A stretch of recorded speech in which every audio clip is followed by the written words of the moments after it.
Welcome to Insight Webinar for Apprenticeships number 16, which is on selecting and working with training providers. If this is your first time attending one of these webinars, then we hope you find it useful. And if you've joined us before, then welcome back. Today, we'll be looking at the relationships that you'll need to create with training providers to deliver your apprenticeships. And that's assuming you don't opt to be an employer provider and do your own training. So training providers come in many different shapes and sizes, so the process of finding the right one for you and getting the most out of the relationship can be complex and a little challenging. So hopefully what you'll hear discussed in this webinar will help you point you in the right direction and will lead to the establishment of a fruitful employer provider relationship and successful apprenticeship program delivery. So who are your presenters today? I am Joe Abassi. I'm the senior marketing manager here at Pearson, focused on apprenticeships and employers in particular. And I'm going to be the host today. And I'm pleased to welcome our main presenter today, Anne Ashworth, who is our head of Pearson Employer Apprenticeships. And we also have a panel of training providers or representatives of training providers who will take part in a panel discussion later in the presentation. So we have Lorna Fellows, who's a key account director at Babington, Harminder Matharu, who is a business development manager for OU. Harminder is joined by her colleague Liz Hanway, who's the senior corporate development manager at OU as well. Just want to run through briefly a little bit about Pearson, who we are and why we feel qualified to run webinars like this one to provide advice and information around apprenticeships. So not only are we an employer of apprentices, we're also a leading provider of apprenticeship services to employers and training providers. Along with this, we are the largest awarding organisation in the UK. So you may know us for qualification brands like EdExcel and BTEC, possibly some of our new initiatives like the private university Pearson College. And we have around 3,000 to 4,000 employees in the UK, some of whom are, of course, apprentices. I also then wanted to briefly highlight Pearson Apprenticeships as a bit of context for the advice and guidance we're going to give. We are a levy payer and we launched apprenticeships back in May 2017 with 30 apprentices. And we've since grown that number to 120 plus today, which has actually exceeded the target we set ourselves for this year of 100. So it's a really positive picture for us. Pearson Apprenticeships span 16 programs from level 2 all the way up to level 7, which is equivalent to a master's degree. And we use a mixture of frameworks and standards. Today's schedule, this is what will be discussed. Firstly, Anne will talk to you about training providers, what they are and what they do. Then she will discuss some of the rules around funding, briefly talk you through how you can search for training providers, and then the important step of evaluating your options. Anne will then be joined as part of a panel discussion on 4 topics: roles and responsibilities with employers and training providers, designing a program, 20% off the job training, which I'm sure you'll have heard all about, and also building long-lasting relationships between employers and training providers. And then Anne will finish off with some discussion about how you can work with multiple providers at the same time. So that's what's going to be covered. And at this point, I'm going to hand over to our main presenter, Anne.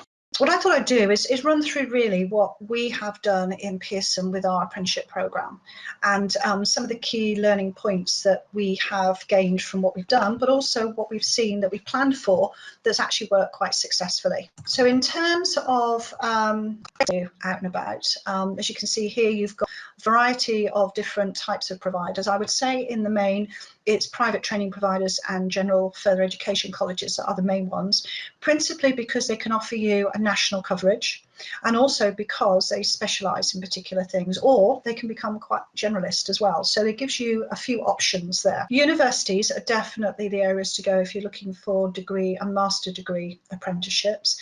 And in some cases, the universities will actually deliver programmes that are below that level. In some cases also, universities have entered into partnerships with providers and colleges.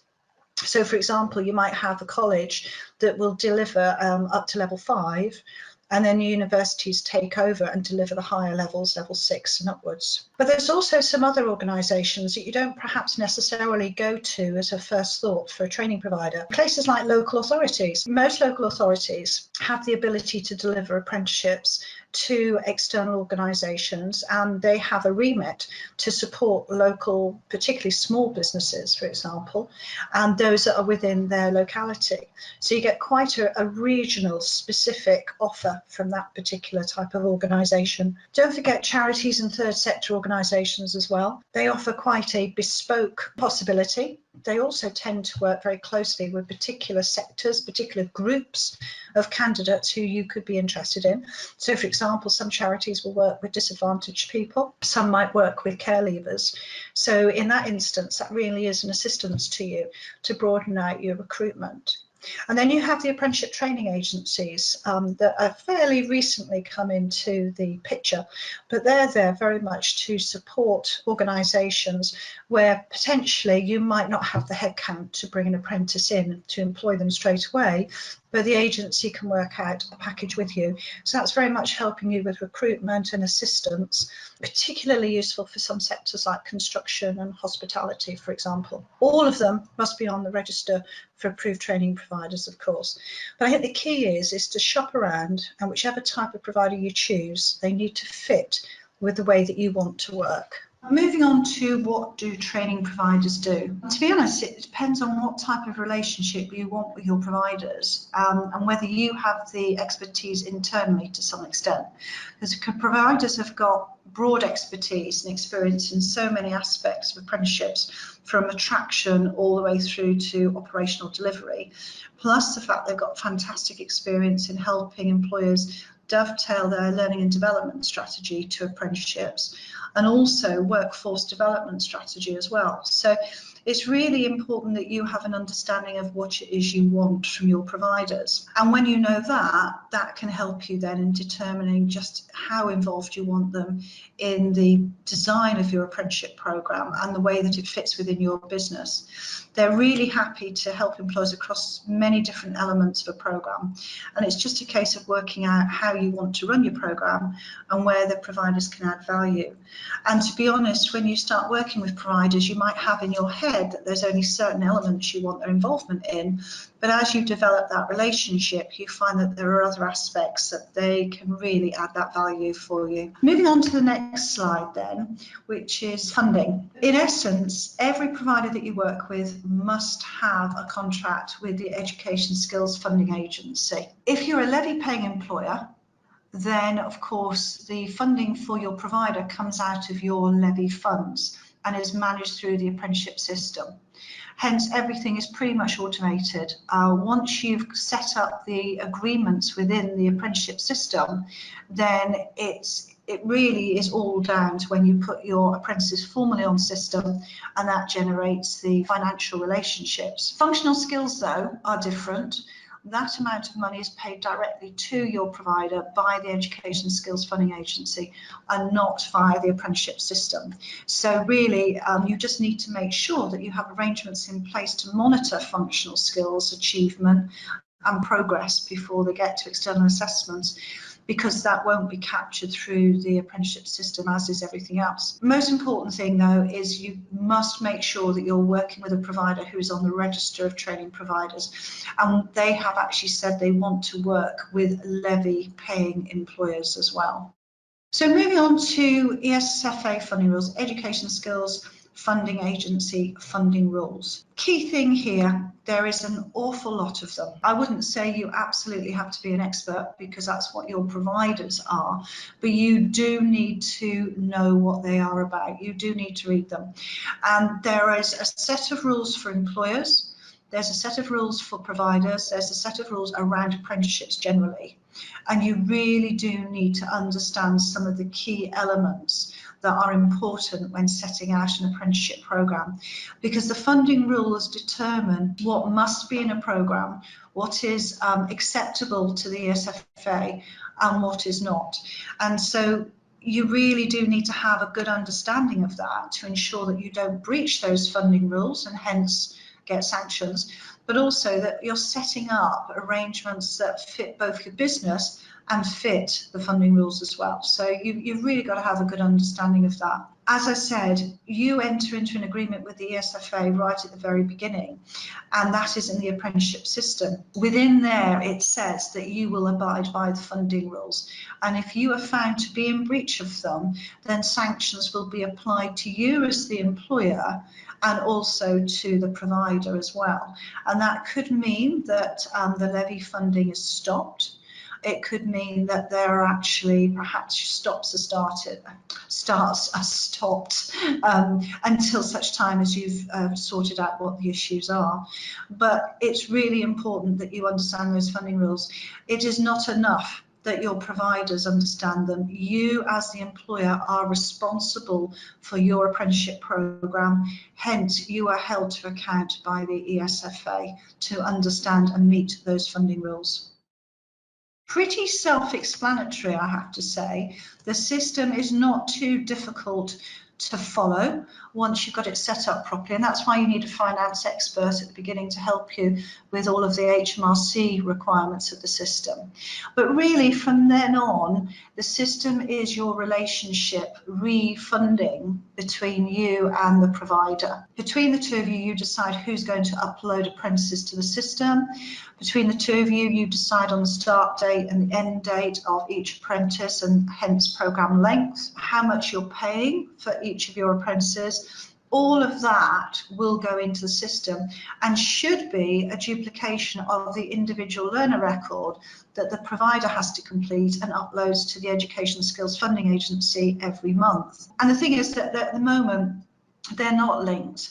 I think the plan is that they will become so in the future, but it's important that you and the provider communicate well so that your dates are all tallied up. You can use the system to track your apprentices, which is great actually, because you can see start date, end dates very easily. You can see how much money you're paying for each of them, but also you can go into part of the system and it will show you how much you've paid out to each provider every month, how much you've paid out per apprentice, and you can see how much you've paid out in total per provider per month. And now, of course, there's a section in the apprenticeship system on transfer of funds, so you'll be able to monitor how much you pay out to your receiving employer every month. The system also captures within the monthly payment the amount payable to the endpoint assessment organisation as well. And remember, the provider actually pays this amount to the endpoint assessment organisation. They negotiate with the EPAO organisation on how much they pay, which mustn't be more than 20% of the overall fund allocated to that apprentice. And also, just recently, the SFA has generated a forecasting tool within the system. So that will enable us to work out our future spend and also to project. So you can put in there estimations of how many apprentices you might have next year, for example, on different types of programme funds, and that will work out how much of your levy you're spending. So it gives you a really good understanding of how many apprentices you would need on what type of apprenticeships to use a certain proportion of your funding. And don't forget also that there are now 31 funding bands, and it's up to the employer to decide whether they're paying the top of the band or not. We have decided we will pay top of the band because within that we get a quality service from our providers, and that was something we set up within our procurement and due diligence process with every provider. Being able to search for training providers. Now, I don't propose to run through every single screenshot that I've attached here for you, but it's just a reference tool for you. But yes, you can find training providers in the system, or you can find the standards perhaps that you're looking for in the system, where they're offered and who offers them. But I think some of the key things that I've certainly picked out when using the apprenticeship system to find providers is that sometimes when you find a provider, when you then go to contact them, they say that actually, no, they're not able to offer that particular apprenticeship. Perhaps they're no longer able to offer it, even though they had the intention to do so. Another thing that I found as well is even though they might offer that apprenticeship, when it actually comes down to the detail of whether they can offer it in the area that you're looking for and in the way that you're looking for it, that can be problematic. Some other things for you to bear in mind as well is that always look at Ofsted grades for training providers. You won't find those on the apprenticeship system, but you certainly will find them on the Ofsted website. However, they're not always going to be up to date, which means they're not necessarily as relevant as they might have been otherwise. And certainly, they might not have had their apprenticeship provision inspected. However, if they have had the apprenticeship provision inspected or the occupational sector that you're interested in, then have a look at what's been said, because that actually might show you that that's a type of programme that you're really interested in. And of course, we've had lots of new training providers joining the register. And as I'm sure you're aware, Ofsted is actually doing some short notice inspections of the new providers. So quite a lot won't actually have any inspection results at all for you to look at. So with anything where you're procuring a training provider, treat it cautiously, look at as much evidence as you can, and carry out the appropriate due diligence. So I think, you know, in that case, just be very cautious and make sure also when you're talking with training providers that they understand that you know you're in the driving seat. So you know how you want your programme to look. You know that you've got a contract and you know what's in that contract and what you would like that provider to sign up to, and then how much you want to pay within the funding band as well. One of the things that we certainly found out with choosing a training provider is that on paper, they can absolutely look right. And so when you do your due diligence, you need to be very involved in all parts of that process. But ultimately, I think it comes down to the relationship that you want to create, you know, the way that you want to work with them. Are they a good fit for your culture? One thing that we did in our due diligence process was actually get our apprentices to be part of the interviewing panel. And that was amazingly productive, actually. It really set the tone with them, I suppose, of how we wanted to work with our apprentices and how we get them involved in our programme design. And they also gave us a different perspective because they were talking about the priorities that they perceived within their relationship with a provider. And what we'll do now is we will have the panel discussion promised at the start of the webinar. So we will be looking at 4 topics, and for these topics, Anne will be joined by the other panelists, and we'll be posing questions to them. So the first of these topics is around roles and responsibilities. So at this point, I'll hand back to Anne to tackle that topic. Thank you, Joe. I would like to introduce 2 of our training partners that are working with us here in Pearson, and these were partners that we were very pleased to have on board.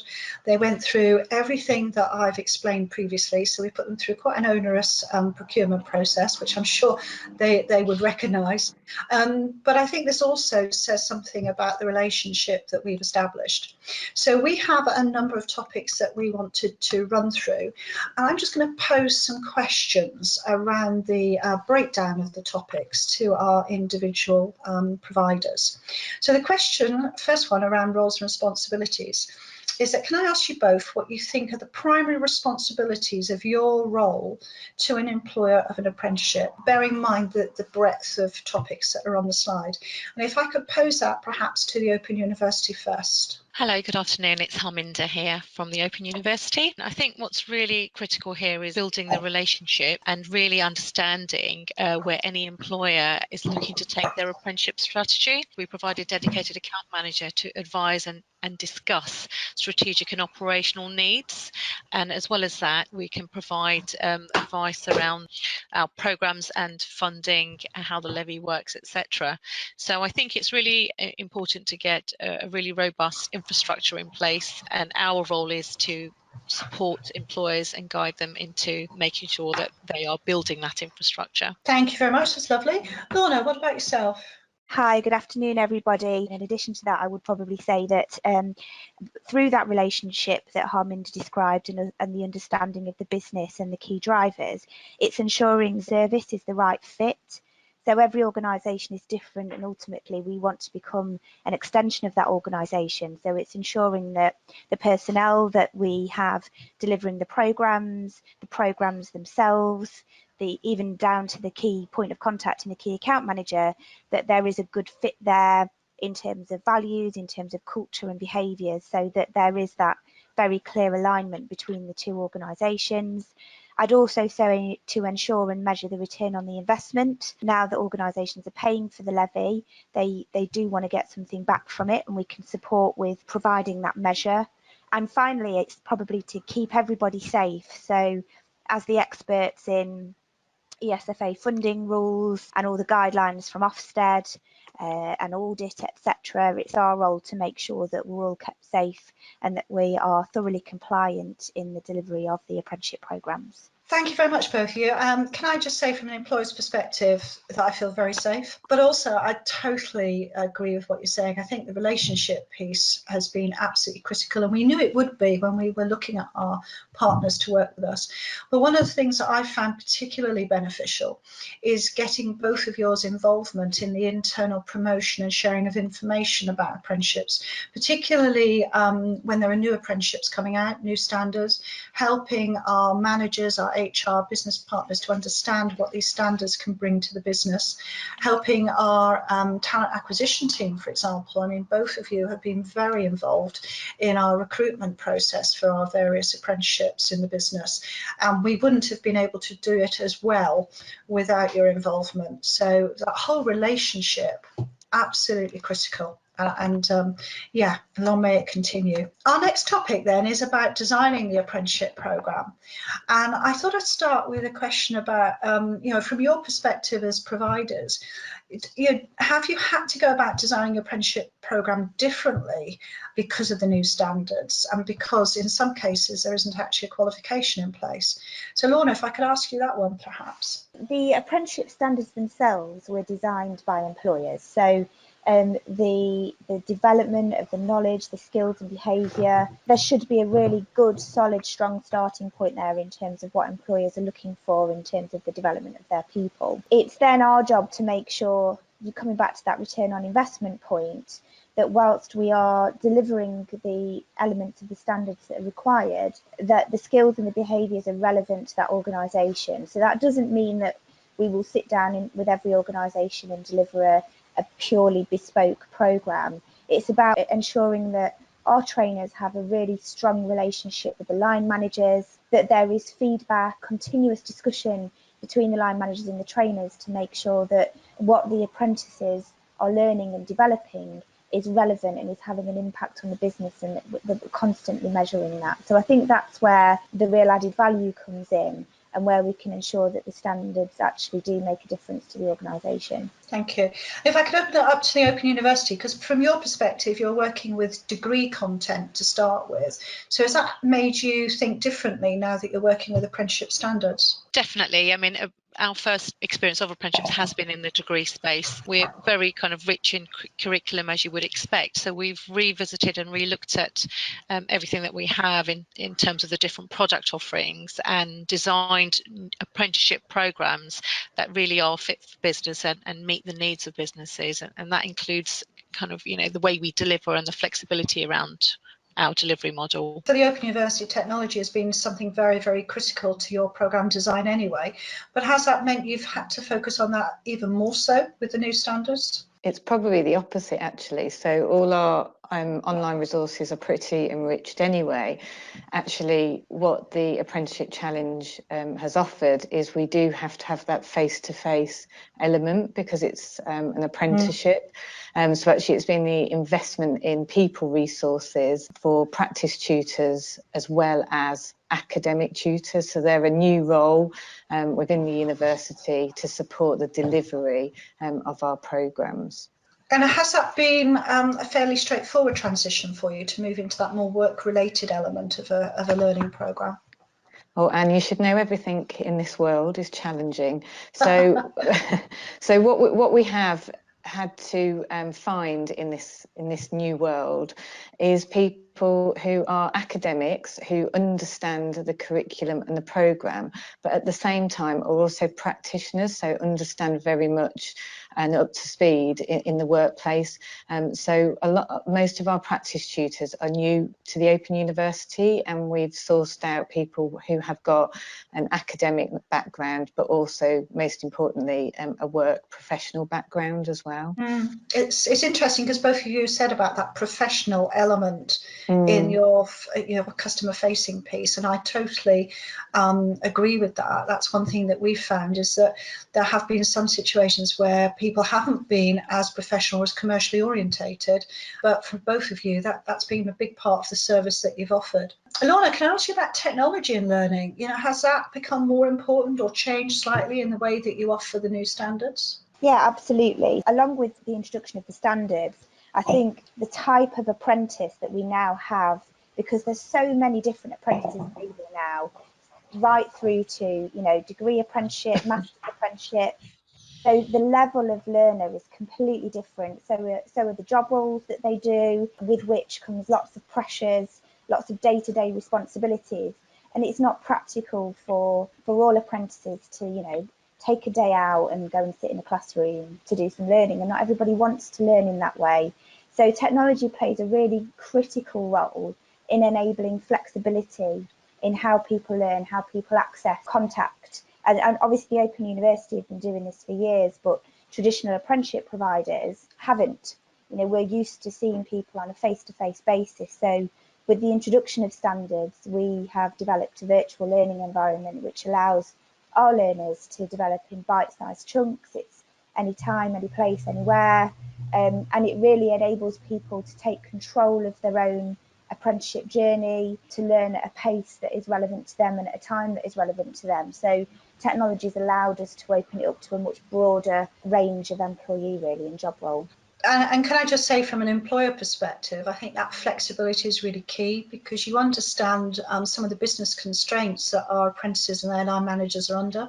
So having technology and that blended learning along with face-to-face workshops, etc., has really been able, from my perspective, enabled me to actually manage different program models across the business. Now, I'm going to ask you both a question around endpoint assessment, actually, because that's something that's new to all of us. And I'm going to ask it from an employer's perspective, but do you feel that we have confidently sorted out endpoint assessment now?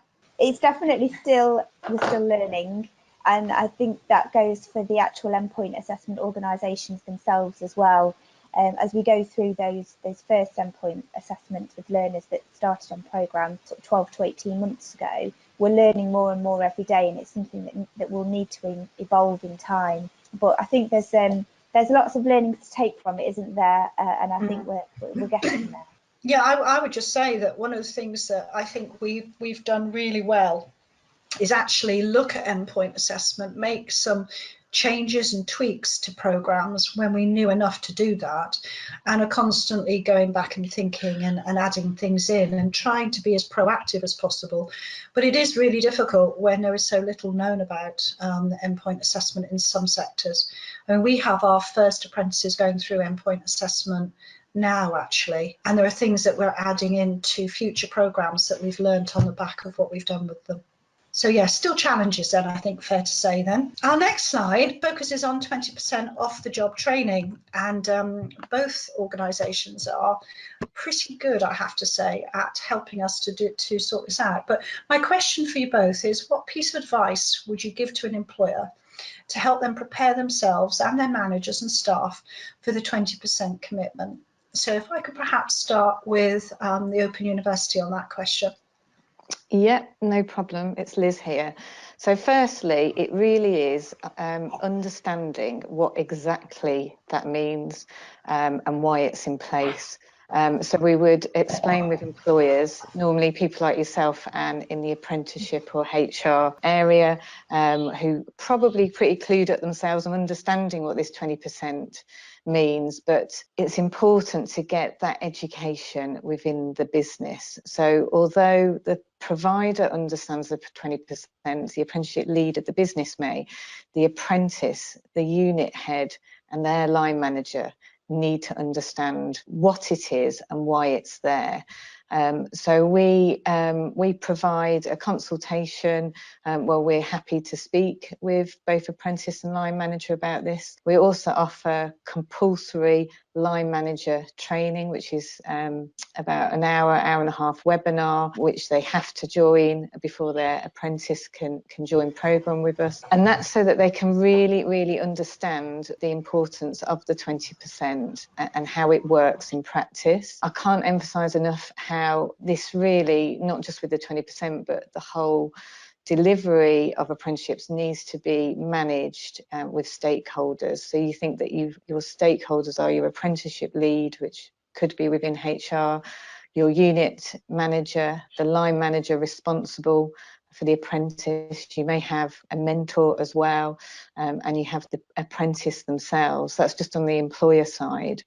From the provider side, certainly for ourselves at the Open University, we offer an account manager who would upfront talk about the 20%. And then when we come to the delivery side of the apprenticeship, we have something called a practice tutor who oversees the whole programme, an apprenticeship delivery manager. And they will work very closely with the employer stakeholders to ensure that the 20% off the job is happening, but most importantly, you know, how it's happening. So a lot of employers have a myth around the fact that 20% means I'm going to lose my member of staff for the equivalent of a day a week. I can't afford to do that. So it's really educating them around what 20% could look like for them. And it's a challenge. So it's a challenge on how they have to understand that. But 20% could mean purely and simply, obviously, it's study, revision time, exam write-ups could be part of that 20%. Things like attending a conference, a workshop, forums, something that they wouldn't normally have done prior to the apprenticeship, again, that can be part of the 20%. Being mentored, so they could be shadowing somebody else in the workplace. They're still very much in the workplace, but that could form part of the 20%. Writing reflection pieces, or even attending learning and development programs within the organisations that they wouldn't have had the opportunity to do prior to this apprenticeship programme. So it's a whole piece in itself, and I think the key thing is to make sure all stakeholders understand that 20% to make it happen. Thank you very much, Liz. Lorna, what sort of piece of advice would you give around 20%? Yeah, first and foremost, I'd just say don't be put off by it. There's so much discussion about 20%, and most of it is really negative and really off-putting. And I really do think it overshadows the value of apprenticeship. Even the fact that we've got a percentage attached to it, I just think is really negative in itself. You know, it's not like we're going to come in with a calculator and add up all the minutes and hours that learners are working towards their apprenticeship. The reality is it doesn't work like that. You just need to have trust and confidence in the provider that you're working with, that they'll work through it with you. And as Liz was saying there, it's not about having a day a week to go and study. It's about quantifying the time that people are spending on developing knowledge, skills and behaviour. And you wouldn't believe how much we all do that in our day jobs anyway. So yeah, just don't be put off by it, and work with your provider to make it work for you. Sound advice from both of you, and can I just say, obviously we've benefited from the work that you've done, but certainly the line manager is absolutely critical from our perspective as an employer. We do some work behind the scenes around that 20%, and really we talk about it as our investment into the individual, and that why wouldn't we want to give that amount of time? And as you rightly say, there are so many things that staff get involved in that can actually be utilised as 20%, because it's about that development of skills, knowledge and behaviour. And we have apprentice ambassadors, for example, and they do a huge amount of work internally and externally to support apprenticeship promotion and development of apprenticeships. And that, again, is fantastic evidence for their 20%. One other thing I'm really interested to ask both of you actually is, because we now have different type of people doing apprenticeships, do you hit any challenges particularly with those that might be perhaps working within higher levels within the business? And I'll aim that one at the Open University, because obviously if we're talking about degree and master's apprenticeships, then the likelihood is that the member of staff is going to be at a higher level within the business.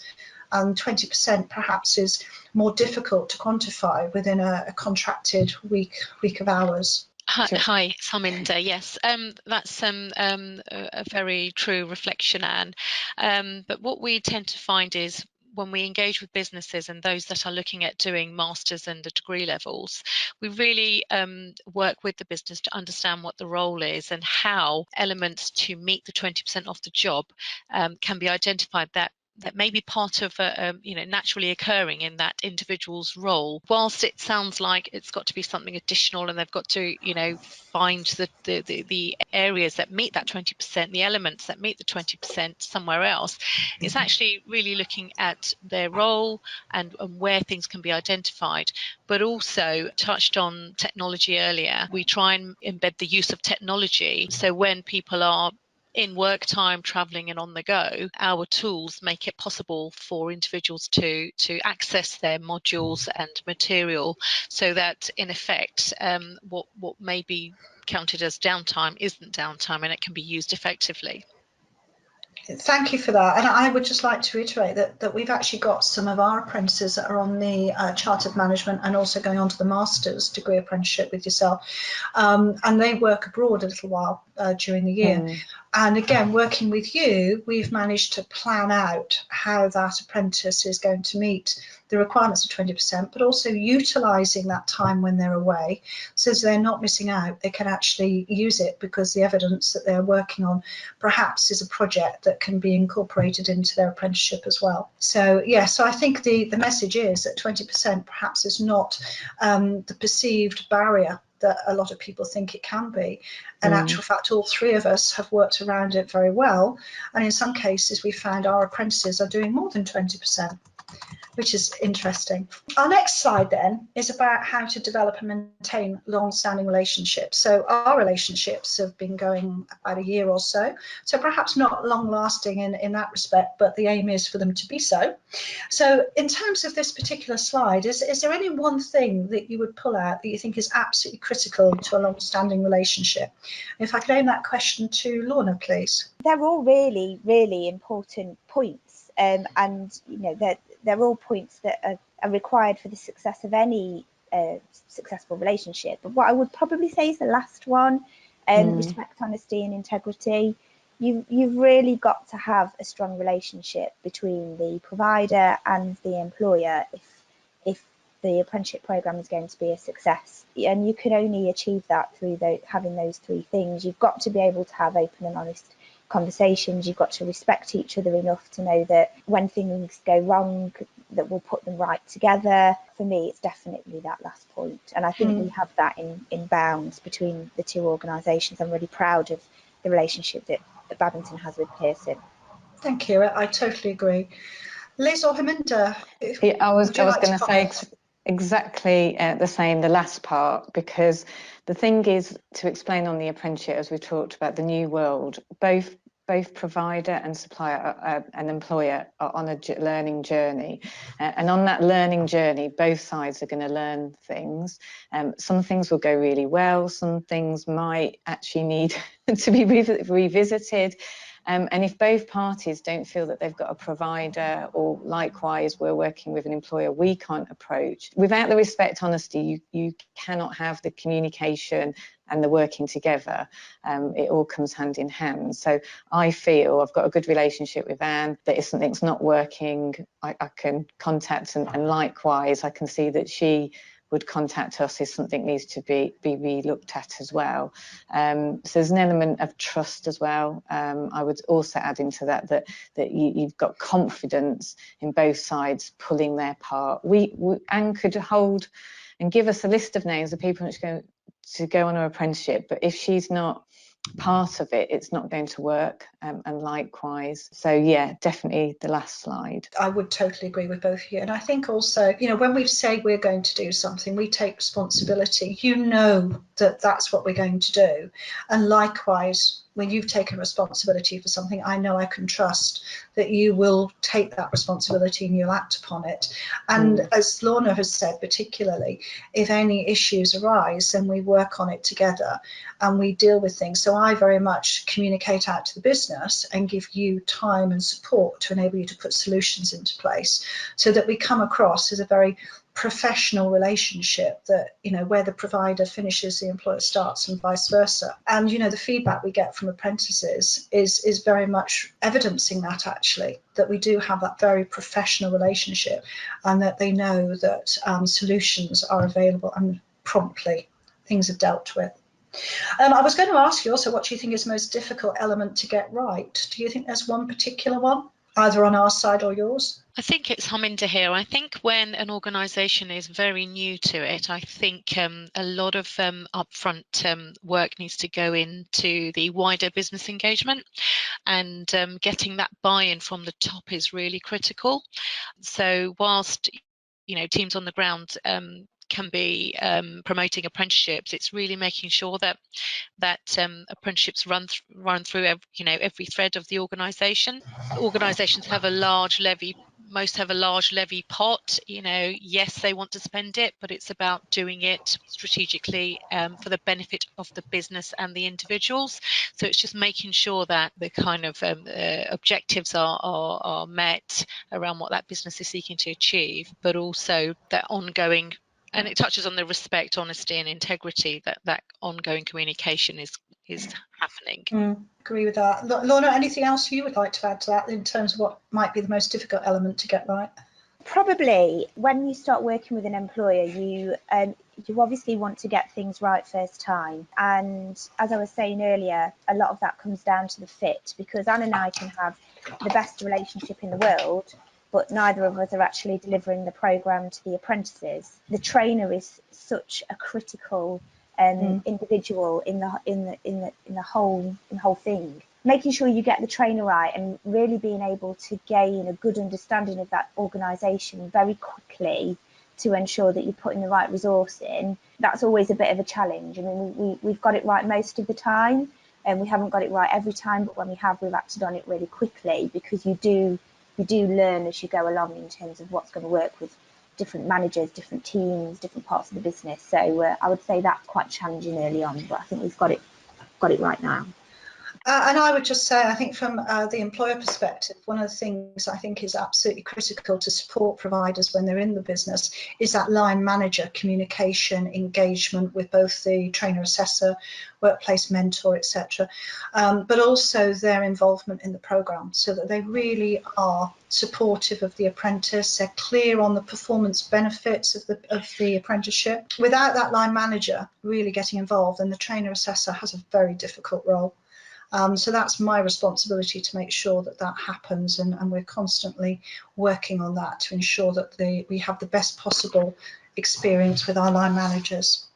So moving on then, so that's the end of the panel discussion. However, I do have a couple more questions that I'm going to pose, but I just thought we'd finish with working with several providers. Now, we didn't start off thinking that we were going to work with a large number of providers. We actually procured, I think it was 5 originally, thinking that would give us a really good spread of provision across our business. However, because of the way standards have evolved over the last year or so, we're finding that actually we're needing now more specialist providers, because we're liking the sound of some of the standards, they're fitting the business needs. So we're ending up with working with quite a number of them. So I thought it'd be useful just to share the ways that we work with several providers to try and limit the bureaucracy from an employer's point of view. So yes, obviously try to limit the number. However, you possibly can't do that. So the thing to do then is think about how you actually physically quality assure and performance manage what they do. So what we have done over a period of time is set up certain ways of working. So I have catch-up calls with each of our providers, either weekly or bi-weekly. We have bi-monthly contract review meetings, which follow the service level agreements in the contract. And for those that are performing really well, we then move those contract review meetings out. So they start bi-monthly, but then they move out to quarterly.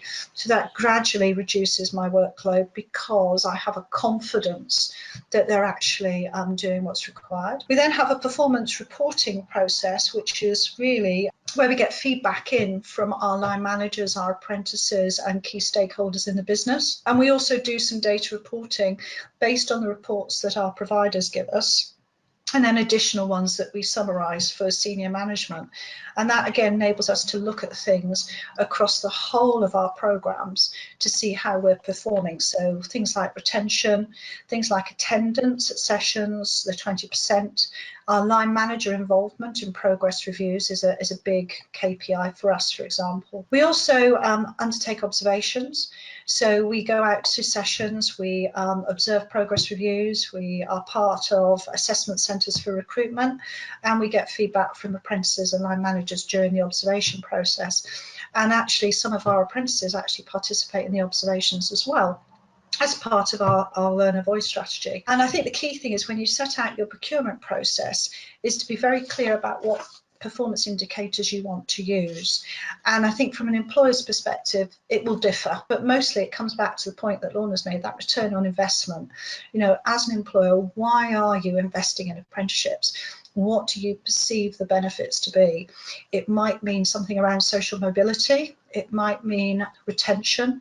It could mean that you are increasing numbers in a particular part of the business. It could be a number of things. We have got a combination of those type of indicators, but also some contracting ones around success rates, for example. So we monitor pass rates on functional skills so that we know whether we are at the national average or whether we're performing better than the national average. And I can say we're performing better than the national average, which is fantastic.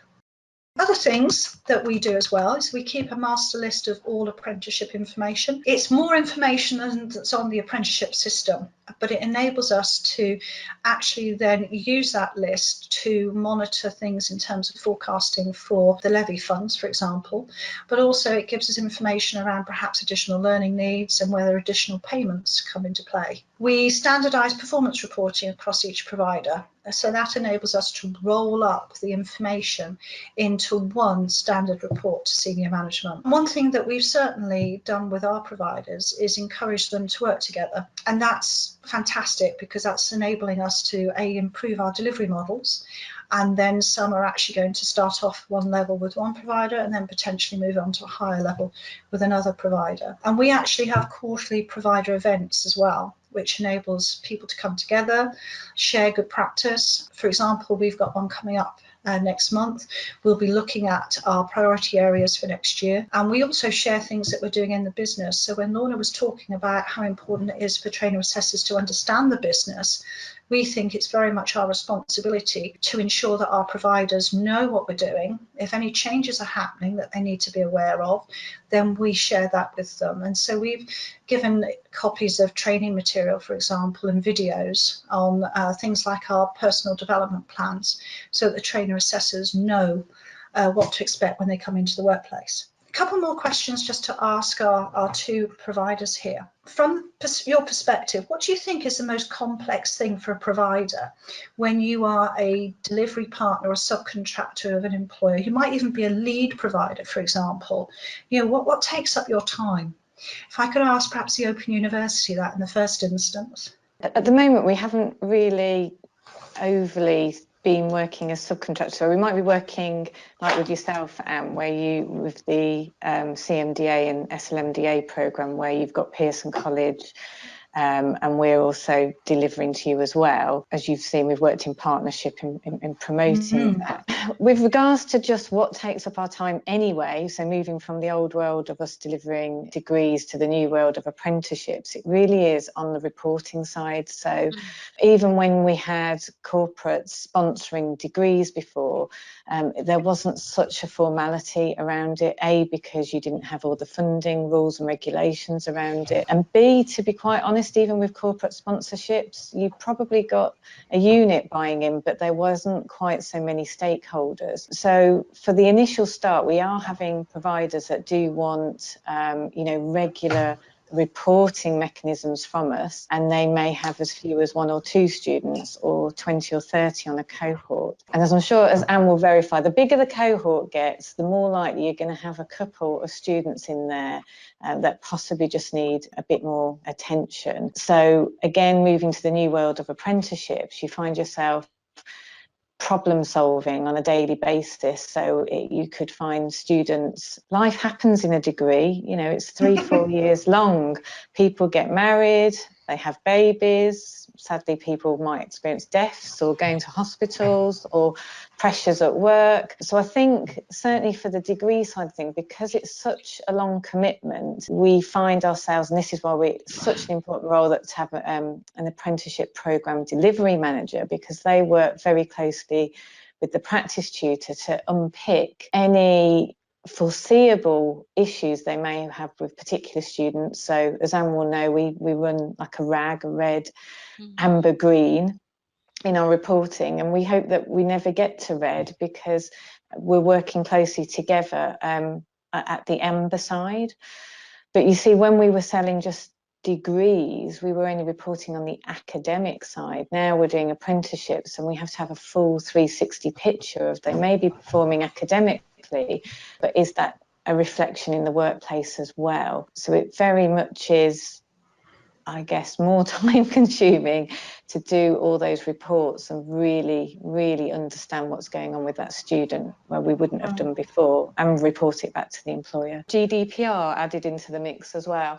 Oh yes, that's been interesting. Lorna, what's your take on that? Yeah, I think you can probably wrap the reporting up actually in the fact that employers are obviously now paying the levy and therefore see that they are procuring a service. It's a bit more of a transaction arrangement. So, you know, with some employers, we even have engagement with their procurement team in terms of the management of the contract. Employers want the best for their money, obviously, and therefore they have sometimes got expectations which can't be met, because whilst there is the transaction of the funds going into the levy pot, we are still governed by the ESFA and have to be compliant with their rules and the funding rules. So we can't always offer everything that an employer wants to include, and sometimes we can't do that under the financial banding of the standard either. And there are ways in which we can work with employers to get around that, so we can talk to them about delivering some added value services at some additional cost and agreeing that on a commercial basis. But I think it is about, especially for new employers that have never delivered apprenticeships before, it's about ensuring that we try to meet their needs whilst working under the constraints of the apprenticeship funding rules, and that is often quite challenging in the early days when you start working with a new employer and you haven't got that relationship and understanding of the business. So I think that can be quite time consuming, although it's time well spent. Thank you. I think there's two really good perspectives there of some of the complexities of a private provider with employers. I just wanted to finish off then with asking you both a quick question. Is there anything you're doing with the Pearson Apprenticeship Scheme that you particularly think benefits you as a provider, and perhaps that you're considering or you've shared with other employers? And I think that's part of that long-term lasting relationship where you can develop things jointly. So Lorna, is there anything that we've developed that you've taken on and applied elsewhere? Yes, so Pearson was the first employer that we actually started to work with through the introduction of the levy, and they were by far the most advanced employer that we had come across, and we're going back to sort of February, March in 2017.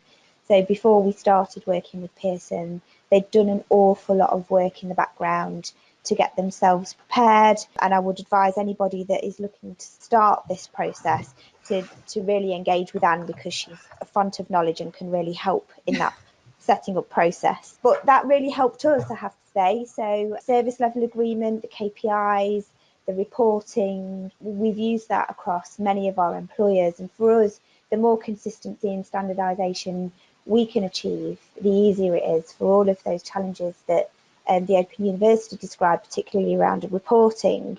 So we've used some of that as best practice, and we regularly broker Anne in to some of our other employers to give the employer perspective. She'll often work with our employers to support them, to provide a bit of advice. Doesn't mean she's going in and spending days with them, but no. We'll often have a conversation over the phone, or send some detail over, or open up into some of the work that Pearson's doing. So we have benefited massively from working with Pearson, and we're also looking at how we can roll some of the apprenticeship programme out to non-apprentices, because we think there's real value in the model and some of the programmes that we're running overseas or in some of the devolved nations. Yes, absolutely. We're looking at doing some international work, aren't we? Open University, anything else that you would like to add to that? Yeah, it's been how you've onboarded the apprenticeships, which primarily with us have been your incumbent staff. So you haven't thrown quite a net out and anybody can just apply and get on. There's a process mechanism behind the educational piece to apprentice, line manager and unit head. And there's a formal process in terms of how they put their expression of interest into you, and the signatures they need to sign it off before that name even gets across to the Open University. Why is that really good for us? It shows that you've really done a due diligence test on your apprentices. You haven't put that onus just on the supplier to do it, but you've done that in-house as well. Not only is that a benefit to the Open University, because time management just means it's really, saves a lot of time for us then onboarding, because the likely apprentices are fully on board and understand what they're signing themselves into. And long term, the chances of them withdrawing from programme are quite slim, because that, up front they know exactly what's involved. They haven't started a programme, got 6 weeks into it and thought, what on earth have I signed up to? They know what they've got into. They've got the support of both their business and the provider. So that's been great for us, because we've had some providers that haven't had a due diligence process to that magnitude, and the experience shows that you then find students that start not having the support that we thought they had. Well, it's really good to know that what we've put in place there is having that benefit that we hoped for. So thank you very much for that. Yeah. Thank you both, or all three of you, thank you very much for participating in our panel discussion. I'll now hand over to Joe and see if we have any questions at all. Thanks, Anne, and thanks to our panelists. That was a really valuable session. How would you go about transferring learners to another provider when things have gone wrong with the first one? Anne, if you take the question first, and then if anybody has an answer to anything to add to it, they can. I think in the first instance, you've got to think about what is in the best interest of that particular apprentice, or if it's a group of apprentices. In some cases, if you can actually work with that provider to resolve the issues, or at least make it better enough that they're going to be successful, then I think the ideal is that you carry on with that training provided for those particular learners, and then maybe no more starts with that provider and start up new ones with another. If you're actually got to the point where you can't work with that provider anymore, then procure another provider, or it's one of the ones that you work with, and then there's a good level of preparation needed. I think you've got to have some very solid meetings. You need to have an action plan agreed for every single apprentice. You need to get the apprentice and the line manager involved, so they absolutely know what to expect. You need to introduce that new provider to them, and their staff need to be introduced. And that goes actually for if a new member of staff is joining from an existing provider, you must always do that face-to-face, hello, I'm new and this is how I'm going to work with you. So that's what I would do. If I hand over to my colleagues. Yeah, we've actually had this situation quite a few times where learners have transferred to ourselves, and not necessarily because the employer hasn't been happy with the provider, but actually the provider has stopped trading. There is a process that you need to go through in terms of the official transfer, so that the funding transfers to the new provider. But what I would say is, source your new provider first, and now they will help you through that, because there is a process you need to go through with the ESFA. Okay, well, I think that one's been answered quite comprehensively. So in the interest of time, we won't dwell on it any further. We do have one other question, which is, what are the funding rules? I'm assuming that question means is in reference to the fact that the funding rules have been mentioned several times. So perhaps, Anne, if you just give a brief overview of kind of what they are and what Absolutely. they mean. Education Skills Funding Agency is the body that looks after apprenticeship funding, whether it be directly to providers or via the apprenticeship levy, and they produce all of the rules and the funding mechanisms that we have to follow. So there are a variety of funding rules, and they really do set out exactly what you need to follow. And as I say, there's a set of them. You'll find them on the gov.uk website. If you just put in apprenticeship funding rules 2018, you will find them, and there is a range of them, and they are not the easiest of things to read, but you certainly do need to read through them and digest exactly what they mean. But it gives you guidance, for example, on eligibility of your apprentices, so who's eligible to join. They'll give you guidance on functional skills exemptions, for example, what qualifications you need to have to go on to do different types of apprenticeships. They will guide you on how you take a learner off programme, for example, if they're an early achiever or perhaps a non-completer for one reason or another. So they really are detailed, but a provider and an employer all need to read them and understand them, because that's what you are audited against. That concludes today's webinar. Thank you very much for joining, and we hope to see you again soon.